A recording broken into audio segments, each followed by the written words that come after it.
हमारे को स्मृति शक्ति चाहिए। हम आज्ञा चक्र पर एकदम ध्यान करें तो दर्द उत्पन्न हो जाता है, इसलिए कि हमने ब्रह्मचर्य को कहें ध्यान दो। नासाग्र दृष्टि पहले रखना सीखो।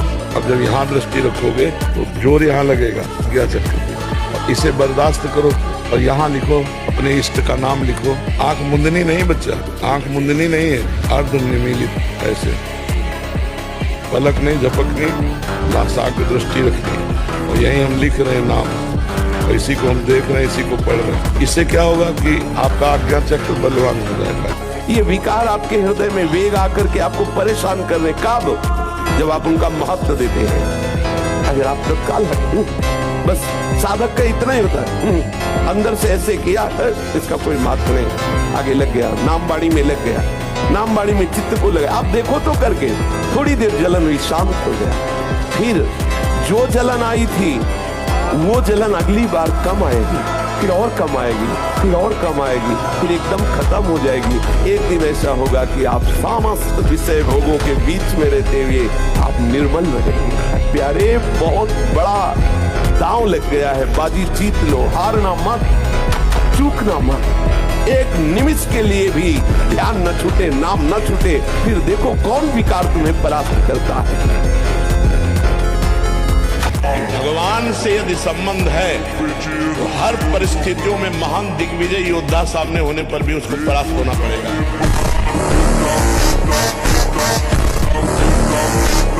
खान पान से भी ज्यादा संयम जरूरी होता है।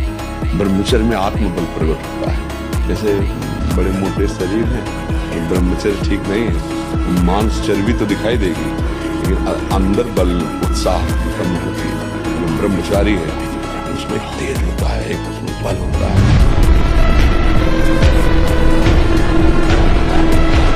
जीव का परम कल्याण मन को मारने से ही होता है। मन इष्ट और गुरु के चरणों में समर्पित करने से ही मरता है।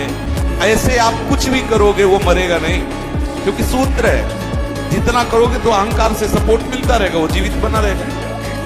मन, दैन्यता, अकिंचनता, सम्मानहीनता, ये वो सूत्र है जिनसे मरता है। और ये तभी हो सकता है जब गुरुदेव कृपा में रहे, गुरुदेव की सीमा में रहे, गुरुदेव की लक्षण सीमा में रहे। अगर हम उनकी आज्ञा की सीमा का उल्लंघन करते हैं तो जैसे वर्षा ऋतु में बाढ़ आती है तो सब मेड़े टूट जाती है, ऐसे विकार की जब बाढ़ आती है ना तो साफ ज्ञान वैराग्य की खूंटी में टंगा रहता है। माया न जाने कहाँ पहुंचा देती, नष्ट कर देती है। ये बहुत विचित्र माया करती है। अब आप बताइए कि जीवनी शक्ति वीर है, जो एक मन अन्न खाने के बाद एक बार बच्चा पैदा करने की सामर्थ्य वाला वीर अंदर आता है। और हमारे कहीं वीर की थैली नहीं है, कहीं भी नहीं है। जैसे पित्त की थैली होती है, ऐसे वीर की थैली थोड़ी है। एक मनोवाह नाड़ी है, वो रक्त की मथानी है।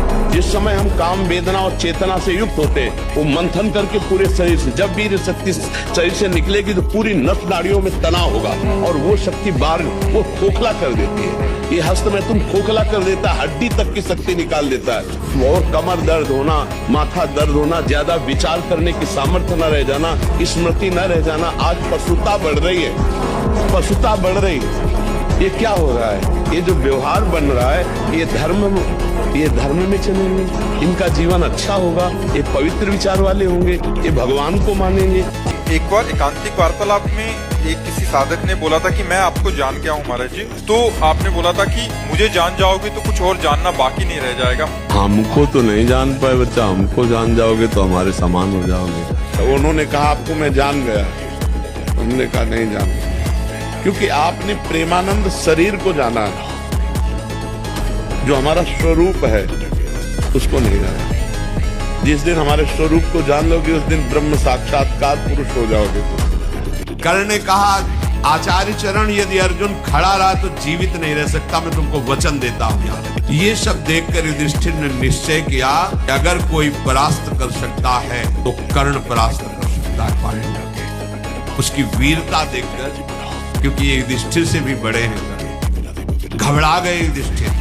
कर्ण के सामने हम पांचों पांडवों में किसी की सामर्थ्य नहीं कि विजय प्राप्त कर सकते। अगर भरोसा दृढ़ है तो वही होगा जिसे कहा जाता है परम मंगल। परम मंगल होगा, कदम पीछे नहीं।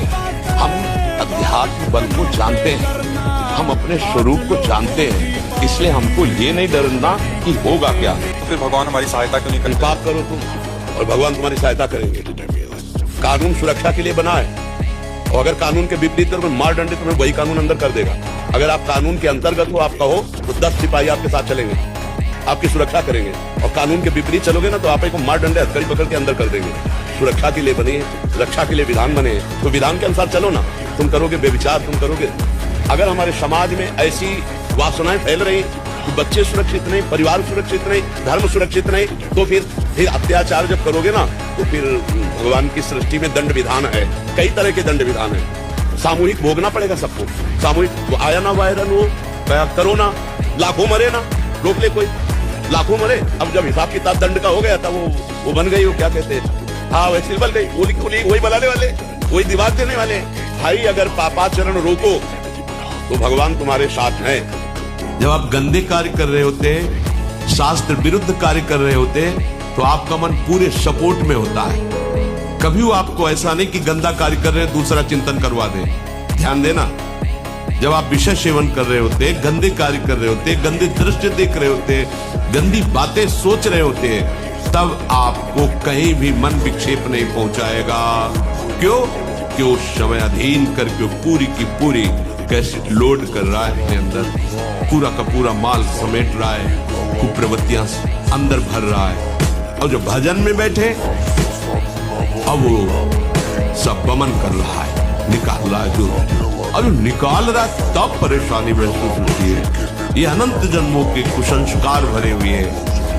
सावधान तू कौन है, कहां फंस गया, देख मेरा तेरा स्वरूप एक। जैसे मैं दहाड़ रहा हूं तो दहाड़ कर दिखा, राधा राधा राधा। भाग गई भेड़े, काम क्रोध लोभ मोह मद मत्सर।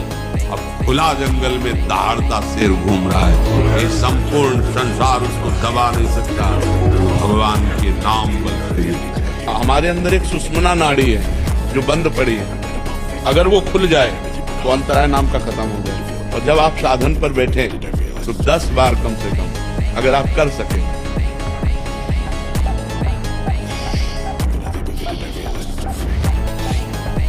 रोकना नहीं, बाएं से खींचे भरपूर, दाएं से निकाल दे, दाएं से खींचे, बाएं से निकाल दे। आप 1 महीना ये करके देखिएगा। इससे 10 बार ऐसे करेंगे और एकाग्रता ये करेंगे और नाम लिखने की प्रक्रिया करेंगे। आप 1 महीने करिएगा, फिर आप बताइएगा कि आपको कैसा लगता है। अगर ब्रह्मचर्य है तो बड़े से बड़े दुख में भी आप अपनी दिनचर्या नहीं रोकेंगे। आपके अंदर पावर रहेगा। खान पान वाला पावर अलग है, वो तो चर्बी बढ़ाएगा। ब्रह्मचर्य अध्यात्म पावर पे, ब्रह्मचर्य संकल्प पावर पे, ब्रह्मचर्य सर्दी गर्मी बरसात पीड़ा इनको सहने की सामर्थ्य उसमें आती है। सब अच्छा है 12-13 वर्ष का है, तो अपने लोगों को जैसे आपके चेहरे देखे तो अभी पता चल जाएगा कि आप किस कोटि के है। वो चेहरा मतलब ऐसे देखना अलग होता है। जब वो ऐसे देखेंगे ना, जैसे डॉक्टर मरीज को देखता है तो उसको उस रूप में देखना, उनको अरे इस समय तो ये ब्रह्मचर्य नाश कर रहा है। तो क्यों रे ब्रह्मचर्य कैसे तेरा नष्ट हो रहा है? नहीं, लक्षण प्रकट है, प्रमाण है कि तू। तो उसने कहा हम गंदी बात करते हैं। कैसे सीखा? बोले अपने दोस्तों से सीखा। उसके ऊपर कड़ी शासन कड़ी वृत्ति करके फिर उसको। अब 12-13 वर्ष का बच्चा अब ऐसी गंदी बात, तो उसका जीवन क्या रह जाएगा?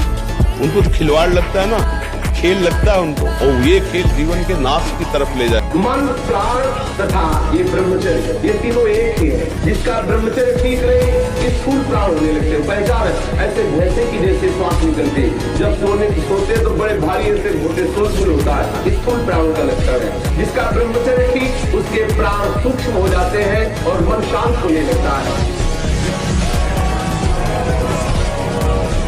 और अगर दुल्हन चाहिए ईमानदारी से, वही चाहिए जिससे नहीं है, कोई नहीं चाहिए। बढ़िया एक दुपट्टा दे इसको।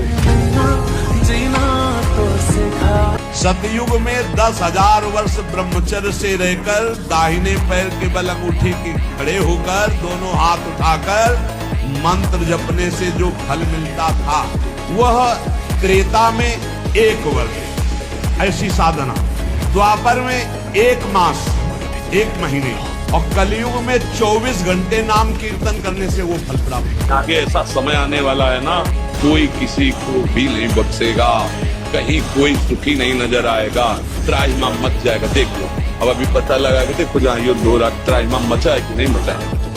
आप मकान बढ़िया बना ले, बहुत खरीदता, हर व्यवस्था है, रुपया पैसा लड़का बच्चा सब है, लेकिन ऐसा प्रचंड विग्रह, कलह, अंदर अशांति, बाहर अशांति। अब एक मिसाइल गिरी, पूरा प्रांत क्या करें, गया बिल्डिंग, बच्चे सब। मुक्त हो जाओ, इच्छा करो इस जगत की ज्वाला से मुक्त होने के लिए, और विनाश के बचने का एकमात्र उपाय है।